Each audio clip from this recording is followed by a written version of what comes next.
الحمد للہ رب العالمین۔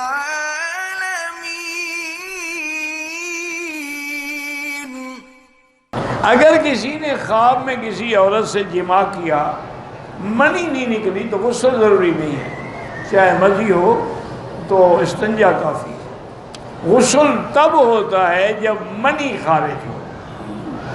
اسی لیے دو حدیثیں ہیں نا جی۔ اب مشکل یہ ہوتی ہے کہ دعا کرو اللہ ہمیں بھی اور اللہ ہمارے دوستوں کو بھی حدیث پڑھنے کے ساتھ سمجھنے کی بھی توفیق دے۔ جیسے کہ آج کل ایک تھے تنی زندہ ہیں فلاں، ان کو بڑا غصہ تھا ہدایہ پر۔ ہدایہ حنفیوں کی بڑی کتاب ہے۔ میں کہا جی ہدایہ والے نے لکھا ہے کہ کتا منہ مار جائے تو 3 دفعہ دھونا چاہیے، حدیث میں تو 7 دفعہ دھونے کا حکم ہے، یہ حدیث کا مخالف ہے۔ حالانکہ یہ بات جو ہے وہ سمجھنے کی کوشش کریں کہ اللہ کے بندے تم ایسے غصے میں آ جائے۔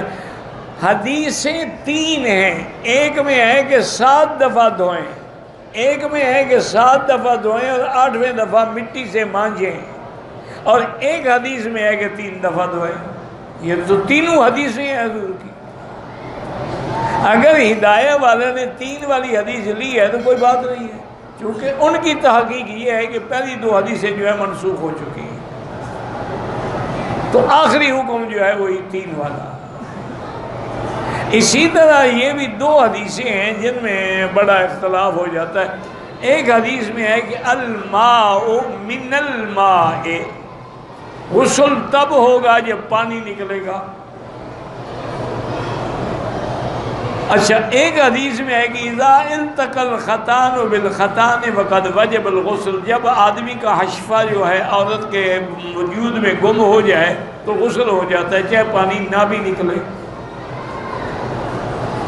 اب امام بخاری کتنا بڑا آدمی ہے، امیر المومنین فی الحدیث ہے، رئیس المحدثین ہیں، ان کا بھی یہی مسلک تھا کہ بھئی غسل تب ہوگا جب پانی نکلے گا۔ کیا معنی؟ ایک آدمی نے اپنی بیوی سے جماع کیا، دخول بھی ہوا لیکن پانی نہیں نکلا، وہ کہتے غسل نہیں ہے۔ اب دیکھو 2 حدیثیں ہیں۔ اب امام بخاری نے بھی اپنی طرف سے تو ایک حدیث میں عمل کیا ہے نا، لیکن اللہ امام ابو حنیفہ رحمۃ اللہ علیہ کی قبر پہ کروڑوں رحمتیں فرمائے، انہوں نے دونوں حدیثوں پہ عمل کیا، اور یہ ہماری بدقسمتی ہے جو 2 حدیثوں پہ عمل کرے وہ حدیث کا منکر ہے، اور جو ایک پہ کرے وہ پکا اہل حدیث ہے۔ ہم اس کا کیا کریں؟ امام صاحب یہ کہتے ہیں کہ اگر جاگتے ہوئے میاں بیوی نے جماع کیا اور حشفہ غائب ہو گیا تو غسل ہو جائے گا، چاہے پانی ہو یا نہ ہو۔ اس حدیث پہ بھی عمل ہو گیا۔ وہ فرماتے ہیں کہ الماء من الماء کا ہے کہ نیند کی حالت میں اگر ایک آدمی نے جماع کیا اور صبح کپڑے پر کوئی پانی نہیں تھا تو غسل نہیں ہوگا۔